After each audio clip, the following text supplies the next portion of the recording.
नमस्कार, मैं आकांक्षा मिश्रा। मेरे चैनल बायोलॉजी क्लासेस बाय आकांक्षा मिश्रा में आप सभी का स्वागत है। मेरे पिछले वीडियो में हमने पढ़ा था माइक्रोस्पोरोजेनेसिस। What is microsporogenesis? लघु बीजाणु जनन क्या है? तो जैसा कि मेरे पिछले वीडियो में मैंने आपको माइक्रोस्पोरोजेनेसिस क्या है इसके बारे में बताया था, और इस क्रिया को पूरा होने में 6 चरण या 6 स्टेप लगते हैं, इसके बारे में भी मैंने आपको बताया था। मेरे पिछले वीडियो में मैंने आपको 3 स्टेप समझाया था। आगे का 3 स्टेप मैं इस वीडियो में समझाने वाली हूँ, लेकिन मैं वो पिछला 3 स्टेप आपको एक बार फिर से दोहरा देती हूँ, क्योंकि ये जो टॉपिक है माइक्रोस्पोरोजेनेसिस, ये कॉम्पिटिटिव लेवल एग्ज़ाम्स के लिए और बोर्ड एग्ज़ाम्स के लिए बहुत इम्पॉर्टेंट है। माइक्रोस्पोरोजेनेसिस बोर्ड में ये टॉपिक 5 नंबर के क्वेश्चंस में आता है। तो मैं आपको एक बार फिर से पूरा इस क्रिया को दोहरा देती हूँ, फिर हम अपने आगे का वीडियो स्टार्ट करेंगे। माइक्रोस्पोरोजेनेसिस क्या है?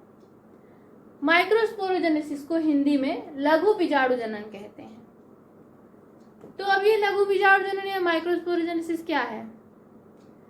माइक्रोस्पोरोजेनेसिस एंथर के भीतर पॉलन ग्रेन्स या मेल गैमेट का निर्माण माइक्रोस्पोरोजेनेसिस या लघु बीजाणु जनन कहलाता है। ये मेल गैमेट्स इस क्रिया को लघु बीजाणु जनन क्यों कहते हैं? माइक्रोस्पोरोजेनेसिस क्यों कहते हैं? क्योंकि मेल गैमेट्स फीमेल गैमेट से छोटा होता है। लघु मतलब छोटा, बीजाणु यानी स्पोर, और जनन मतलब उसका उत्पादन या उसका प्रजनन या उसका बनना। तो लघु बीजाणु जनन मतलब छोटे से मेल गैमीट्स या छोटे से युग्मक का तैयार होना। युग्मक जो भी होगा वो हैप्लॉइड होगा यानी एन होगा, वो आधा ही होगा, क्योंकि उसको निषेचन होने के बाद वो तब जाके 2n की कोशिका बनती है। आपके पूरे शरीर में या पौधे के पूरे शरीर में 2n की कोशिकाएं होती हैं, लेकिन सिर्फ मेल गैमीट और फीमेल गैमीट ही ऐसी कोशिका होती है जो हैप्लॉइड यानी एन होती है। तो हम वापस अपने टॉपिक पे आते हैं, लघु बीजाणु जनन। लघु बीजाणु जनन एंथर के भीतर पॉलन ग्रेन या मेल गैमीट बनने की क्रिया को माइक्रोस्पोरोजेनेसिस या लघु बीजाणु जनन कहते हैं। Step number first. Step first में जब एंथर को हम उसका सेक्शन काटते हैं तो उसमें हमें पॉलन सैक दिखाई देते हैं। पॉलन सैक के अंदर सारी कोशिकाएं या सारी सेल्स एक समान या एक बराबर होती हैं, जिन्हें हम न्यूक्लियस सेल्स कहते हैं। जब फर्स्ट स्टेज में जब मेल गैमीट्स का निर्माण प्रारंभ होता है या उनका बनना शुरू होता है, तब ये जो न्यूक्लियस सेल्स हैं, इनके चारों कोनों पर आर्किस्पोरियल एक बड़ी केंद्रक वाली, एक बड़ी न्यूक्लियस वाली जीवद्रव्य वाली सेल बन जाती है, जो आर्किस्पोरियल सेल कही जाती है। चारों कोनों पे एक एक cell. Step number second. Archesporial cell अपना डिवीजन करती है। ये डिवीजन कौन सा होगा? समसूत्री, माइटोसिस डिवीजन होता है। आगे आर्किस्पोरियल सेल अपना डिवीजन करती है 2 सेल्स में, जिनका पहले का नाम है प्राइमरी पैराइटल सेल और सेकेंड वाली सेल का नाम होता है primary sporogenous cell. Primary sporogenous cells आगे चलकर ही पॉलन ग्रेन या मदर स्पोर सेल या माइक्रोस्पोर बनती है। और जो प्राइमरी पैराइटल सेल है, ये स्टेप थर्ड में 3 लेयर में डिवाइड हो जाती है। एंडोथीसियम लेयर, मिडिल लेयर और टेपिटम लेयर। एंडोथीसियम लेयर और मिडिल लेयर ये स्पोरोजिनस सेल के न्यूट्रिशन में खत्म हो जाती है, समाप्त हो जाती है, नष्ट हो जाती है।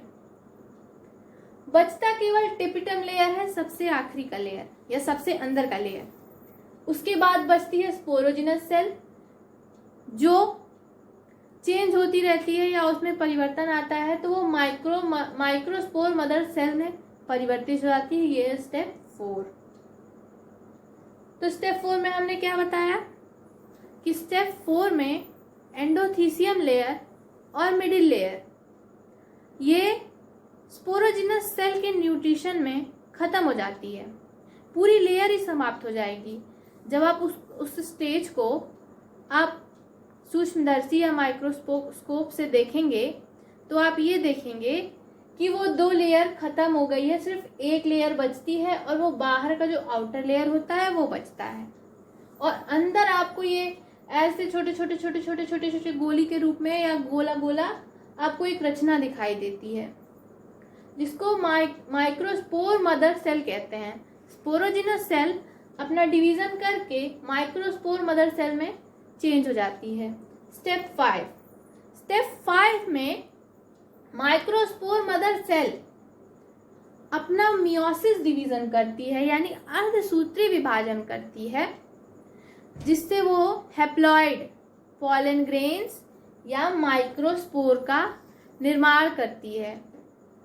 अर्धसूत्री विभाजन, जैसा कि मैंने बताया, ये केवल और केवल जब युग्मक बनते हैं, चाहे वो नर हुआ या मादा युग्मक, मेल गैमेट्स हुआ या फीमेल गैमेट्स, जब केवल गैमेट्स बनते हैं तभी, चाहे वो प्लांट सेल हुआ चाहे एनिमल सेल हुआ, तभी उसमें मियोसिस डिवीजन होता है, वरना सारी सेल्स में माइटोसिस डिवीजन यानी समसूत्री विभाजन ही होता है। तो जब इसमें मियोसिस डिवीजन चालू होता है तो ये धीरे धीरे ये जो ये आखिरी वाली लेयर होती है ये फट जाती है और बहुत सारे स्पोर्स, माइक्रोस्पोर छोटे वो हवा में उड़ जाते हैं।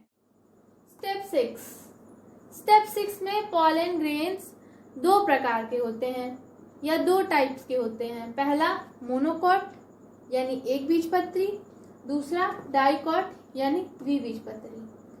मोनोकॉट में ये सक्सेसिव टाइप का डिवीजन करता है, यानी क्रमिक रूप से डिवीजन करता है। एक सेल है ये अपना न्यूक्लियस 2 पार्ट में डिवाइड कर देता है और बीच में एक मेम्ब्रेन बना लेता है। ऐसे ये 4 सेल 8 सेल क्रमिक रूप से, मतलब एक क्रम से धीरे अपना निर्माण करता है। डाइकॉट में ये साइमल्टेनियस रूप टाइप से, इसको आप कहेंगे समकालीन या एक ही समय पे ये सेल का डिवीजन करता है। इसमें सेल न्यूक्लियस का डिवीजन नहीं होता है और ना ही इसमें कोई मेम्ब्रेन बनती है, बट धीरे एक ही साथ वो अपनी संख्या को बढ़ाते हैं। ये था माइक्रोस्पोरोजेनेसिस का 6 स्टेप। तो अगर आपको वीडियो अच्छी लगी हो तो लाइक कीजिए, मेरे चैनल को सब्सक्राइब कीजिए। जो आपको समझ में नहीं आता है उसको कमेंट से बताइए। मेरे वीडियो को बार देखिए, बेल नोटिफिकेशन प्रेस कीजिए ताकि मेरी वीडियो आपको सबसे पहले मिल जाए। और जो भी आपको नहीं समझ में आता है वो आप कमेंट्स में बता सकते हैं। धन्यवाद। Number 1.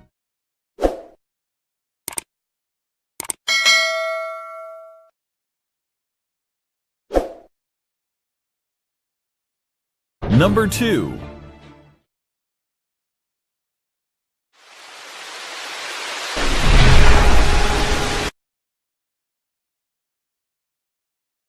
Number 3.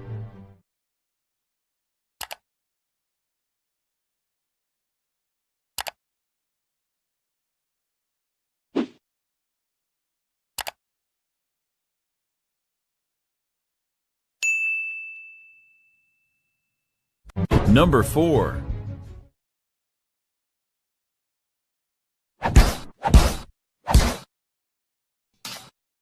Number 5.